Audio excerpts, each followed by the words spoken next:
When talking about golf clubs these days, it all comes down to either material or method.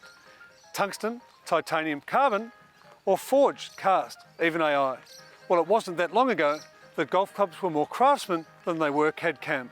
And it's this simpler time that features in today's Golf Barons Reboot. As much as we crave the modern materials and methods that engineers, the propeller heads of the world, create, there is something almost romantic about the game and its roots. As if once you start playing, you absorb part of golf's DNA. Short of wandering off to St Andrews, equipment becomes the connector between the game's past and present. The canvas or leather bag was thrown over the shoulder, with the owner sitting out to disprove Mark Twain's assertion that golf was a good walk spoiled. And clubs had fancy names too, not numbers like a sporting team.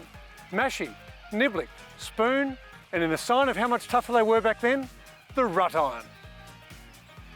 There was still change, just at a slower pace. In the mid-1800s, the traditional ball made of leather stuffed with feathers, the feathery, was usurped by a solid rubber ball, the gutter perker. Led by Alan Robertson, golf began to be played more through the air, and lofted irons became commonplace. The craftsmanship of the woods, however, remained largely unchanged. The talents of the club makers, those who made woods, and the cleek makers, those who made irons, was there for all to see. These were pieces of art, not just golf clubs, with wooden shafts as straight as an arrow. Mostly. Fortunately, some of these artists exist today, like Ross Baker in Melbourne. It wasn't that progress was beyond their thinking, as proven by the shift from feathery to gutty and beyond.